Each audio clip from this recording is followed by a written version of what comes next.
욥기 강의 28번째 시간 시작합니다.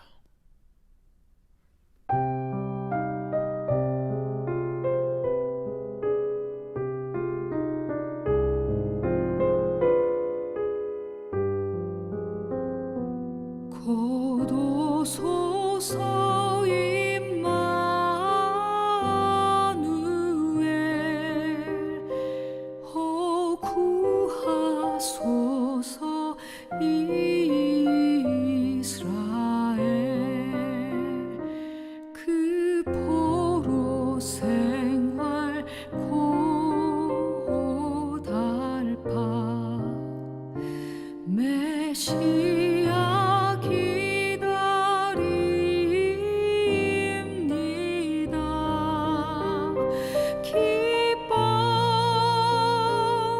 기뻐하라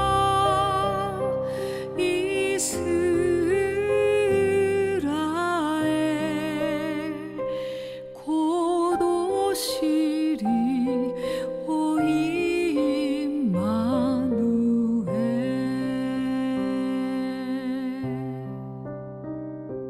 곧 오소서 지혜의 주 온 만물 질서 주시고 참 진리의 길 보이사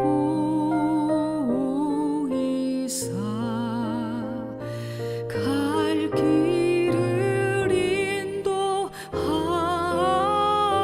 인도하소서 기뻐하라 이스라엘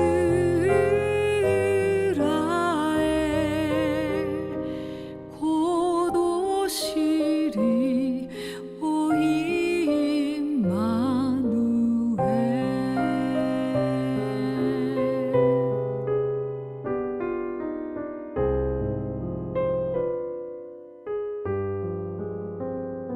곧 오소서 소망의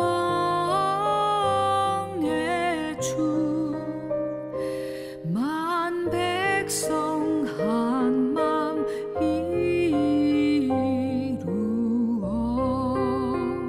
시기와 분쟁 없애고 참 평화 채워 주소서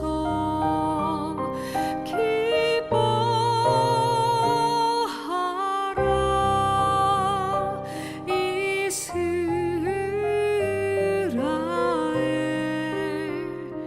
곧 오시리 오 임마누엘 곧 오시리 오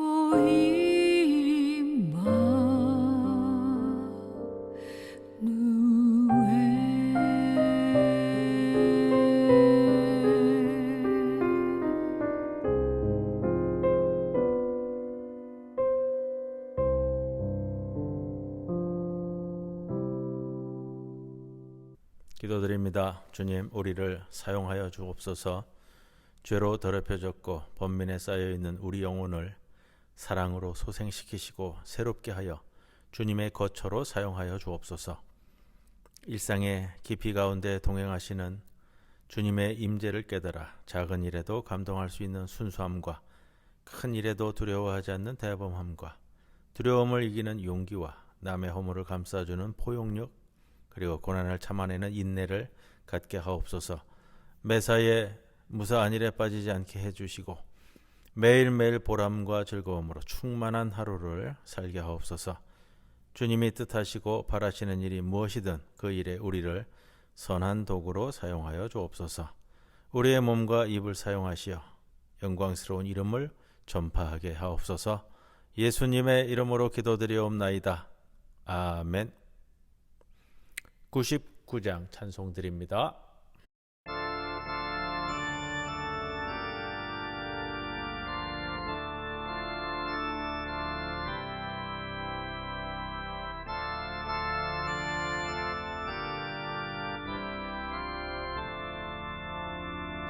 주님 앞에 떨며 서서 세상 생각거리고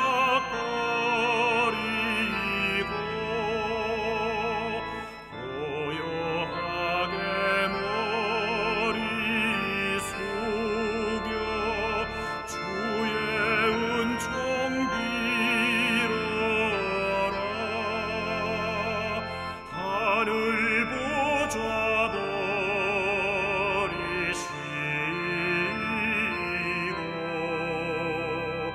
우리 위에 오신 주 왕의 왕이 되신 주님 이 세상에 오셔서 사람 몸에 나시어서 우리 주가 되셨네. 하늘 양식 넘치도록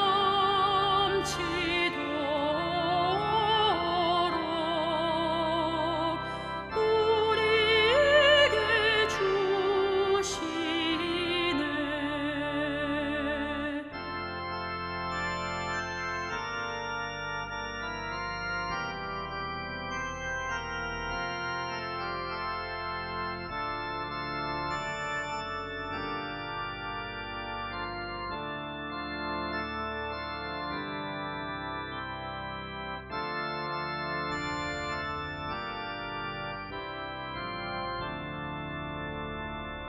하늘 천사 무리지어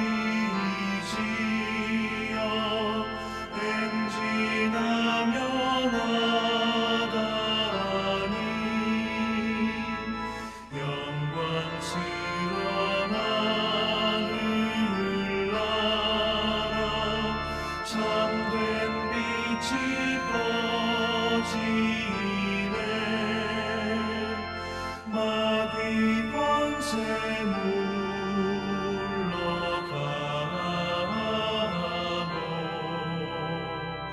밝은 세상 되리라. 하늘 천사 주님 앞에 엎드려서 절하고 소리 높여 찬송하며 주의 이름 드리네. 할렐루야 할렐루야 주께 찬양합니다.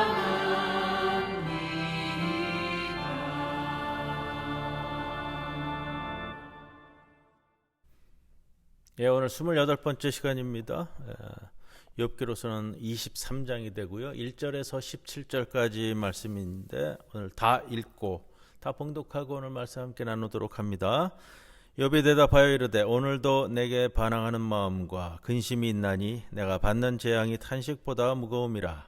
내가 어찌하면 하나님을 발견하고 그의 처소에 나아가랴. 어찌하면 그 앞에서 내가 호소하며 변론할 말을 내 입에 채우고 내게 대답하시는 말씀을 내가 알며 내게 이르시는 것을 내가 깨달으랴. 그가 큰 권능을 가지시고 나와 더불어 다투시겠느냐? 아니로다. 도리어 내 말을 들으시리라. 거기서는 정직한 자가 그와 변론할 수 있은즉 내가 심판자에게서 영원히 벗어나리라. 그런데 내가 앞으로 가도 그가 아니 계시고 뒤로 가도 보이지 아니하며 그가 왼쪽에서 일하시나 내가 만날 수 없고 그가 오른쪽으로 돌이키시나 배울 수 없구나. 그러나 내가 가는 길을 그가 아시나니 그가 나를 단련하신 후에는 내가 순금같이 되어 나오리라. 내 발이 그의 걸음을 바로 따랐으며 내가 그의 길을 지켜 치우치지 아니하였고 내가 그의 입술의 명령을 어기지 아니하고 정한 음식보다 그의 입의 말씀을 귀히 여겼도다. 그는 뜻이 일정하시니 누가 능히 돌이키랴. 그의 마음에 하고자 하시는 것이면 그것을 행하시나니 그런즉 내게 작정하신 것을 이루실 것이라. 이런 일이 그에게 많이 있느니라. 그러므로 내가 그 앞에서 떨며 지각을 얻어 그를 두려워하리라. 하나님이 나의 마음을 약하게 하시며 전능자가 나를 두렵게 하셨나니 이는 내가 두려워하는 것이 어둠 때문이나 호감이 내 얼굴을 가렸기 때문이 아니로다. 아멘. 예, 오늘 28번째 시간을 시작하면서요. 23장의 말씀인데 23장에 와서 이제 욥의 지난주 엘리파스에 대한 변론에 또 반박이 되기도 하지만 조금 간결하게 갑니다. 엘리파스는 굉장히 장황하게 늘어났었는데 욥의 답변이지만 또 색다른 모습을 우리에게 보여주고요. 오늘 신학적 좀 이 전환을 가져오는 부분이 있어서 그것을 좀 살펴보려고 합니다. 또 17절까지이기 때문에 오늘 수요 시간에 다루기에 가장 적당한 양이 좀 될 것 같고요. 자신의 고난은 순금같이 정련되는 과정에서 겪는 고난이라는 것, 오늘 10절 말씀이죠. 내가 단련한 후에 정금같이 나오리라. 이 말씀이 왜 중요하냐라는 것을 오늘 함께 나누는 말씀이 될 겁니다. 자, 이전에 범한 악행에 대한 징벌로 온 고난이 아니다. 장차 나의 쓰임새 때문에 겪는 좀 신학적으로 조금 어려운 말을 쓴다면 무슨 정화적 단련이다, 품성적, 인성적 단련이다, 이렇게 쓰는데 그런 표현도 맞겠습니다만 우리가 원인론적 고난이라고 얘기한다면요, 내가 악한 일을 저질러서 징벌을 받는다. 그럼 이제 원인론적 고난이다. 원인이 있기 때문에 내가 이렇게 고난당한다라는 것이고, 오늘 이 10절의 말씀, 내가 단련한 후에 순금같이 나오리라, 이 말씀은 이제 목적론적 고난이라고 그러는데 어떤 목적이 있기 때문에 내가 진토에서 금이 되어 나오기 위해서 고난을 받는 것, 이걸 이제 목적론적 고난이라고 합니다. 자, 그 부분이 오늘 좀 중요한 부분이 될 거고요. 자, 2절에 이렇게 시작이 되잖아요. 오늘도 내게 반항하는 마음과 근심이 있나니. 욥의 현재 처지를 다시 한번 짚고 있습니다. 오늘도 자신에게 하나님의 처분에 반항하는 마음이 생기고, 이런 고초와 환란이 자신을 타격하는 이유를 내가 아직도 모르기 때문에 나에게 근심이 생긴다. 그리고 내가 받는 재앙이 너무 무겁다, 이렇게 얘기하는 겁니다. 나의 구구절절한 탄식도 내가 받는 재앙의 가혹함을 다 형용할 수 없을 만큼 가혹하다, 극심하다, 이렇게 말하고요. 그러나 욥은 내 자신을 이렇게 산산조각 낸 재앙의 원천이 사탄이 아니라 하나님이다 라는 것을 계속해서 이야기합니다. 이게 굉장히 중요한 표현이에요. 내가 지금 고난받고 있는 것은 이게 하나님 때문이다. 하나님이라는 것, 그것을 잊지 않고 얘기합니다. 그래서 어떻게 하면 하나님을 발견하고 하나님의 처소에 나아갈까, 이거를 꿈꾸면서 궁리하는 것이 오늘 초반부의 말씀이거든요. 3절에 나아가랴, 깨달으랴 이렇게 되기 때문에 좀 번역이 조금 매끄럽지 않아 가지고 제가 조금 쉽게, 이거 이제 청유형인데 이런 표현이에요. 3절에 내가 하나님을 발견하고 그의 처소에 가는 것을 알 수 있기를, 내가 그의 앞에 서서 소송을 펼칠 수 있기를, 나는 내 앞에 변론한 말들로 가득 채울 텐데. 정말로 내가 하나님을 찾아서 하나님을 만나서 하나님 앞에 소송이 이루어진다면 내가 하나님 앞에서 나를 변론할 말을 내가 충분히 쏟아내겠다라는 마음을 보이고요. 그가 내게 대답하는 말을 알기 원하며 그가 내게 무엇이라고 말할지 이해하게 되기를 소망한다. 이 간구청원형 문장입니다. 그래서 3절에서 5절 말씀은 욥 자신이 하나님을 만나 직접 소송을 걸어 담판하는 상황을 간구하고 간청하는 욥의 상상적인 모습이기도 합니다. 우리 성경에 깨달으랴, 나아가랴 이렇게 번역이 되면서 조금 이해할 때 좀 어렵지만, 그것보다는 욥 자신의 강력한 갈망을 담고 있다, 이렇게 이해하는 것이 오늘 이 말씀을 더 잘 이해할 수 있는 부분이 되지 않을까 생각하고요. 욥은 하나님이 큰 권능을 가지고 그런 분이기 때문에 이제 좀 모습이 바뀌어요. 23장에 오면 하나님의 이 절대 주권적인 것에 대해서 많이 이렇게 깨닫고 그 전에는 하나님의 탄식하고 하나님을 재판장에 불러오고 상소하고 이렇게 진행이 됐다면 23장에 오면 하나님의 절대 주권적 그 권능의 테두리를 내가 범접할 수 없음을 깨달아가면서 자신의 자리를 찾아가는 모습을 보이거든요. 그래서 하나님이 그의 큰 권능을 가지고 나와 더불어 다투기보다는 도리어 하나님이 내 말을 들어주는 그런 모습을 원하는 거. 내 말을 들어주실 것이라고 믿는 거예요. 그래서 욥은 하나님의 면전에서는 이 정직한 사람이라면 하나님 앞에서 내가 정말로 정직한 사람이라면 하나님과 이 법정에서 법적으로 정말로 내가 시시비비를 가릴 수 있고 그래서 욥은 나를 심판하고 있는 이 모습에서 내가 벗어날 수 있을 것이다 라는 것을 기대하는 거예요. 모습이 약간 변해가는 걸 봅니다. 그런데 8절에 보라 앞으로 내가 가도 그가 아니 계시고 뒤로 가도 나는 그에게 닿지 못한다. 그렇기 때문에 내가 하나님을 만나서 직접 송사를 개진하는 것이 길이 없구나 이렇게 되는 거고요. 10절에 그가 나와 함께 하는 길을 감찰해 왔으며 살펴보아 왔고 나를 정련한 후에 나는 금처럼 나올 것이기 때문이다. 이 10절은 그렇게 해석을 하는 게 맞을 것 같아요. 하나님이 나와 함께 하는 길을 늘 살펴보아 왔고 나를 정련한 후에 나는 금처럼 나올 것이기 때문이다. 이 문장이 참 쉬우면서도 어려운 문장인데 뒷부분에 다시 한번 설명을 드릴 겁니다. 자, 11절에 욥의 이렇게 확신하고 있는 토대는 자신이 걸어온 길, 욥 자신의 발이 하나님의 걸음을 바로 따라왔으며 욥 자신이 하나님의 길을 지켜 치우치지 않았다라는 사실입니다. 야훼의 길을 따랐다는 말은 그가 하나님의 입술의 명령을 어기지 아니하였다라는 말이 됩니다.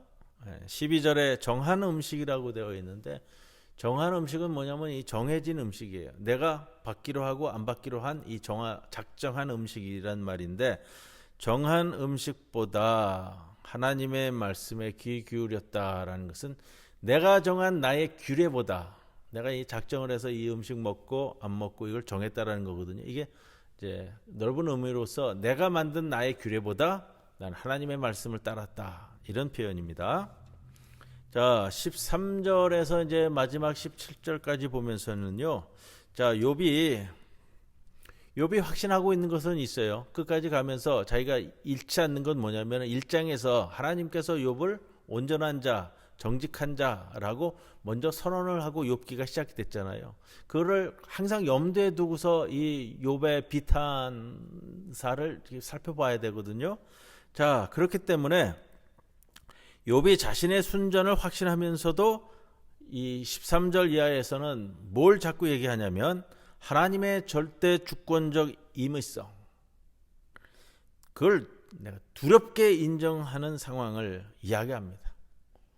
하나님의 절대 주권, 누구에 의해서 뭐에 의해서 움직이는 것이 아니라 하나님만이 가지고 있는 이 절대 주권에 의해서 하나님이 의미대로 하나님이 하는 거에 대해서는 욥이 두려운 마음을 갖고 그걸 이제 침해할 수는 없는 거죠. 그래서 13절에 하나님이 마음 먹은 바를 그 누가 하겠느냐. 욥이 보기에 하나님은 당신의 마음에 하고자 하시는 일을 행하시는 절대적인 주권과 자율성을 가지고 있는 하나님이시다. 그렇게 한편에서는 체념하는 욥의 마음을 읽을 수 있고요. 그래서 14절 정녕 그가 내게 작정하신 것을 이루실 것이라. 이런 일이 그에게 많다. 더 깊은 의미로는 그러면서 더 나아갈 수 있는 근거는 그거예요. 하나님이 하나님의 임의대로 하나님의 자유대로 행하시는 것이 두렵기도 하지만 내가 그걸 인정할 수밖에 없는데, 그렇기 때문에 하나님은 욥에게 알려진, 그리고 일반적으로 다뤄졌던 욥의 세 친구들이 앞에서 이야기하였던 세상의 전통적인 신학, 개념, 관념, 이런 신학적 원리, 죄와 불순종에는 징벌, 의와 순종에는 복으로 응답하는 이 원리대로 하나님은 행동할 의무가 없으신 분, 이렇게 얘기되는 거예요. 하나님의 임의성과 자유성을 인정하게 되면서 욥이 더 깊이 나아가서 얘기할 수 있는 것이 그동안 세 친구가 계속해서 이야기되어졌던 신학적 이분법적 논리, 말씀 잘 들으면 축복받고 죄를 저지르면 징벌받는다, 이걸로 계속해서 이거로 계속해가지고 인과응보의 법칙을 가지고 계속해서 욥을 공격했는데, 하나님의 절대 주권에 근거한 자유성과 임의성을 이야기하게 됨으로 인해서 여기에서 벗어날 수 있는 근거가 되는. 그러나 하나님의 임의성과 자유성 하에서는 욥도 무릎 꿇을 수밖에 없고 두려울 수밖에 없는 거죠. 그런 하나님은 세상의 신학적 이분법적 논리를 가지고 세상의 모든 일들을 판단하라고 명령하신 적도 없으신 하나님, 이렇게 되는 거고요. 그래서 하나님의 세상 통치에는 또 이런 이분법적으로 파악될 수 없는 일들이 흔히 일어나는 거고, 그걸 계속해서 욥은 강변에서 얘기했던 거고요. 왜 악을 저지른 자들이 세상에서 흥하냐? 너희들은 반드시 악을 저지른 자들은 망한다고 얘기하지만 그렇지 않지 않느냐, 이거를 강변해 왔고요. 그래서 이게 왜 중요하냐면요, 이런 거예요. 어떤 인간의 악행을 그 악행자가 스스로 징벌을 받아 죄값을 치러야만 한다면, 세상의 이분법적 논리에 의해서 죄 지은 자는 그 징벌을 받아 죄값을 치러야만 한다면, 하나님의 은혜와 하나님의 용서의 논리가, 하나님의 구원의 역사가 그 자리에 끼어들 여력이 없어지는 거예요. 인과응보에 의해서 이분법적으로 딱 되어버리면 거기 하나님이 끼어들 자리도 없고 하나님의 존재도 무의미해지는 거죠. 이제 그렇게 되어지는 거예요. 그래서 15절에 하나님의 절대 주권적 세상 통치 방식에 대한 욥의 깨달음이 움트고 있고 그러한 모습을 이야기하기 시작을 하는 거예요. 그래서 욥기가요, 1장에서 42장까지 갈 때는 이렇게 한 발자국 가면서 신학적인 사고적인 이 진전을 보이는 겁니다. 욥은 그동안 하나님께 강변해 왔어요. 왜 나를 이렇게 했느냐? 근데 하나님의 절대 주권적인 자유와 임의성을 인정하고 보게 된다면 하나님을, 나를 이렇게 만든 그런 불의에 대해서 내가 얘기할 수 없어지는 거예요. 자, 하나님을 다 안다고 생각했을 때는 자신의 억울한 고난을 놓고 하나님의 불의를 고발할 기세로 달려들었지만, 이제 하나님의 절대 주권적 통치 위험을 인정하면서는 그저 하나님 앞에서 떨며 지각을 얻어, 오늘 본문에는 지각을 얻어 그분을 두려워할 수밖에 없는 것, 그거를 지금 이제 욥이 표현해내고 있거든요. 그래서 그거를 깨달으면서 16절에 이렇게 얘기하는 거예요. 하나님이 자신의 마음을 약하게 한다, 유순하게 만든, 나의 마음을 이제 유순하게 만들며 전능자가 자신을 두렵게 하셨음을 깨닫는다. 17절에 이 17절 말씀이 애매한 바람에 뭔 말인지를 모르겠어서 저도 한참 고민을 했습니다만, 17절에 이렇게 돼 있잖아요. 이는 내가 두려워하는 것이 어둠 때문이나 흑암이 내 얼굴을 가렸기 때문이 아니로다. 자, 이 문장 생각하지 마시고 제가 이제 번역을 새로 해드릴게요. 그렇게 이해를 하시면 돼요. 자, 17절, 어둠에 의해 끊어진 것이 아니며 흑암에 의해 내 얼굴로부터 감췄기 때문이다. 구약 성경은 하나님의 현존이나 현현을 묘사할 때 어둠과 흑암이라는 단어를 표현할 때가 있습니다. 그리고 이 어둠과 흑암이 하나님의 현존을 감추고 있다고 묘사하기도 하거든요.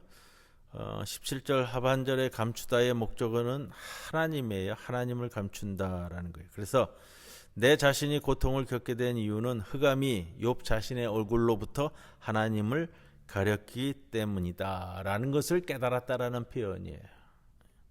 자신의 이렇게 고난당하고 있는 것은 하나님의 일시적인 이 감추임, 하나님의 은닉 상황 때문이다 라고 지금 이 23절에는 고백하는 표현입니다. 자, 욥은 친구들과 논쟁을 거치면서 점점 자신의 정당성을 주장하는 데 있어서 한 발자국 한 발자국 더 나아가는 것을 보입니다. 그걸 이전부터 아는 것이 아니고요. 이 고난의 과정을 겪으면서 하나씩 하나씩 나가는 거거든요. 그리고 욥은 급기야 하나님을 소송 당사자로 호출했잖아요. 우리가 하나님을 자꾸 이 재판정으로 불러들이려고 하는 욥의 모습, 이게 9장에도 보였고 16장에도 보였고, 자 23장까지 오면서 오늘도 이제 점점 보이는 거예요. 하나님이시라면, 하나님이 소송을 하신다면 나는 정말로 내가 할 말을 충분히 말할 것이고 하나님께서 다 들어주실 텐데, 이렇게 되는 거거든요. 자, 그러면서 23장에서 중요한 것은 욥은 처음으로 이 친구들이 말한 이 원인론적 고난 해석보다 목적론적 고난 해석으로 뒤바뀌어지는 굉장히 중요한 표현을 보게 되는데, 이게 23장 10절에 나온다. 앞에서 말씀을 드렸습니다. 그러나 내가 가는 길을 그가 아시나니 그가 나를 단련하신 후에는 내가 순금같이 되어 나오리라. 내가 가는 길을 아시나니 그가 나를 단련하신 후에는 순금과 같이 되어, 진토에서 순금으로 되어 나오리라, 이런 표현인데요. 자, 원어적 해석은 순금은 아니에요. 그냥 금으로 표현하고 있어요. 자, 욥은 고난 중에 자신이 진토에서, 흙에서 금이 되는 과정에 있다라는 것을 암시하고 있습니다. 그렇다고 해서 이렇게 변화되어질 것에 대해서 내가 죄인이라는 것을 인정한다거나, 22장 우리가 지난주에 나눴던 말씀 중에 엘리파스가 인간의 한계에 대해서, 인간이 아무리 의롭다 하더라도, 인간이 아무리 정직하다 하더라도 하나님 앞에서 그거를 견줄 수 있겠느냐라고 하는 인간의 한계가 제거되어야만 한다라고 이야기하는 것은 아니라는 거예요. 자, 인정하는데 이 구절에서 이해할 수 있는 것은 뭔가 불순물이 내가 있어서 진토, 흙에서 순금이 되어지는데, 뭔가 내가 불순물, 죄와 유한성과 열등성과 이런 것들이 제거된 후에만이 내가 순금이 되어서 나온다라고 생각하는 것보다는요, 이 표현은 진토와 같은 존재에서 신실한 존재로 바뀌는 교육과 성장과 성숙의 이미지를 떠올리는 것이 더 좋을 것 같아. 그래서 죄인이었는데 그 죄를 다 떨어버리고서는 이제 순금이 되어 나온다라는 표현보다는 어린 아이들이 교육과 성장을 통해 가지고 자라서 순금이 되어진다라고 표현하는 것이 오히려 더 적합하지 않을까 생각이 되어지는 거예요. 자, 욥은 하나님이 자신에게 고난을 주셨다는 사실을 인정하면서 이 재앙의 원인이 하나님이라고 분명히 고백을 했습니다. 그리고 이 재앙의 시작도 하나님인 것이 맞고요. 자, 그러면서 볼 수 있는 것이, 우리가 인간의 죄 때문에 나에게 고난을 주신다라고 생각하기만 하는 데서 머무르면 안 되고요. 이제 하나님의 심판을 훈련으로 보는 관점도 동시에 좀 고려해야 되는 것을 보여줍니다. 시험이잖아요. 시험. 테스트거든요. 테스트는 다음 단계로 더 잘 나가기 위해서, 테스트를 거쳐서 다음 단계를 나가기 위한 관문이에요. 지금 이런 게 이제 필요한데, 우리 한국 교회 내에서도 물론 대부분 이 원인론적 고난 분석이 지나친데 목적론적 고난 이해가 첨부되어야 함을 이야기할 수 있고요. 그 다음에 이 욥기가 저술되어진 기원전 5세기 바벨론에서 돌아온 이스라엘인들에게 자신들이 당한 고난에 대한 이야기를 하면서 원인론적 고난, 물론 이것도 중요하고 필요합니다. 거기에 덧붙여서 목적론적 고난이 첨부되어져서 그 다음 한 단계 더 나아갈 수 있는 것. 이것이 왜 중요하냐면 제가 그런 말씀을 몇 번 드렸습니다. 욥기에 대한 바른 이해를 통해서 예수 그리스도가 십자가를 지는 고난을 이해할 수 있는 근거가 됩니다라는 말씀을 드렸는데, 자, 예수님이 십자가의 고난을 원인론적으로 이해한다면 예수님이 죄를 많이 지어서 이 세상에서 하나님의 징벌을 통해 십자가를 지고 십자가 위에서 죽을 수밖에 없는 게, 이게 원인론적 고난 이해예요. 근데 목적론적 고난 이해로 가면은 우리의 구원 사건을 위한 하나님의 아들의 고난으로 된단 말이에요. 자, 그런 의미에서 욥기를 통해 예수 그리스도에 대한 바른 이해를 다가갈 수 있다라는 말씀을 드렸습니다. 이사야 53장에 하나님의 어린 양 이야기가 나오죠. 하나님의 어린 양. 각기 제갈 길로 가는 양들과 달리 하나님의 뜻대로 걸어가는 양, 순종하는 양. 그래서 잡히는 양 이야기가 나오는데, 자, 사람의 역사, 인류의 역사는 각기 제 길로 가는 모든 양들을 일시에 하나님의 뜻대로 가게 만드는 한 위대한 양에 의해서 구원의 길을 알게 된다. 그 위대한 양이 곁길로 가는 양들의 불순종을 만회하고 상쇄하는, 순종하는 양이기 때문이다. 그 양이 바로 이사야 53장에 말하는 고난받는 어린 양, 죄짐을 지고 가는 어린 양. 이 어린 양의 고난은 목적론적 고난이지 원인론적 고난은 아니다 라는 겁니다. 우리는 다 양 같아서 그릇 행하여 각기 제 갈 길로 갔고, 고난받는 어린 양이 도살장에 끌려갈 때 그의 죄 때문에 끌려가고 산자의 땅에서 끊어졌다고 생각했는데 그것이 아니었음을 깨닫는 것. 우리의 죄를 짊어지기 위해 하나님의 어린 양이 하나님이 주신 길을 충실히 따라갔다고 말합니다. 그는 하나님 앞에 엄청나게 중요한 일, 대속이라는 목적을 위한 고난을 겪었다는 겁니다. 이처럼 욥기 23장에 오늘 목적론적 고난 이해라는 것이 처음으로 등장합니다. 욥 자신은 지금 억울한 고난을 당하고 있지만 순금처럼 정련되는 중이라고 믿고 있습니다. 자신이 비록 하나님 앞에서 의인으로 인정받았지만 스스로 더 성숙해질 계기를 맞이했다라는 겁니다. 욥이 온전하여 악에서 떠난 자인 것은 맞지만 더 이상 성장할 필요가 없는 완전체의 의인이 아니라는 것. 욥은 더 성장해서 부조리하고 가혹한 운명을 겪고 있는 이들과 연대할 수 있는 더 높은 차원의 의인이 되어야 함을 오늘 꼭지로 보여주는 사건이 오늘 이 순금과 같이 나오리라. 오늘 이 말씀을 통해 특히 오늘 이 대림절 시작을 하는데, 대림절 기간에 오늘 조금 두 가지 말씀드렸어요. 원인론적 고난이냐, 목적론적 고난이냐. 이거 두 개가 뭐 이렇게 따로따로 떨어지는 건 아니고요. 그러나 중요하게 우리에게 두 가지가 다 다가옴을, 또 대림절을 통해서 목적론적 고난을 당하는 이사야서가 말하는 도살장에 끌려가는 어린 양과 같은 거, 그 말씀을 좀 성찰하는 수요 저녁 시간이 되기를 주님의 이름으로 간절히 권면을 드립니다. 찬송 100장 함께 찬송 드립니다.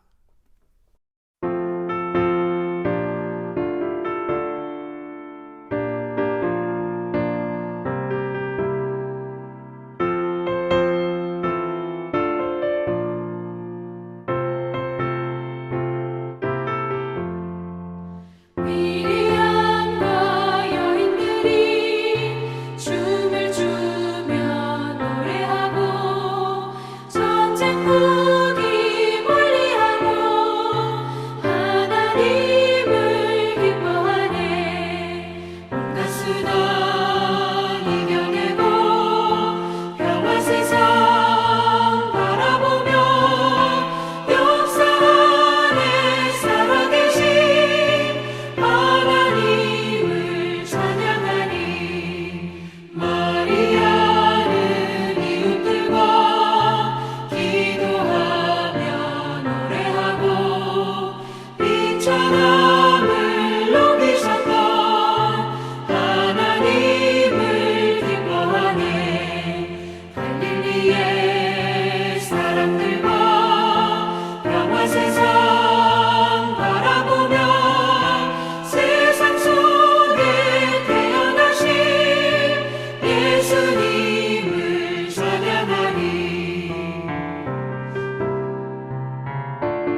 주님 가르쳐 주신 기도 함께 드립니다. 하늘에 계신 우리 아버지여, 이름이 거룩히 여김을 받으시오며 나라가 임하시오며 뜻이 하늘에서 이루어진 것 같이 땅에서도 이루어지이다.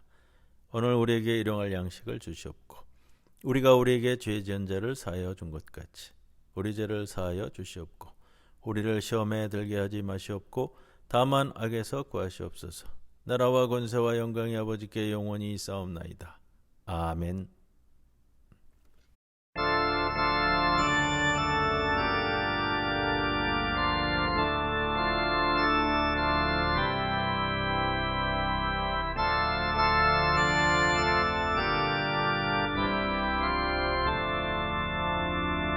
주님 앞에 떨며 서서 세상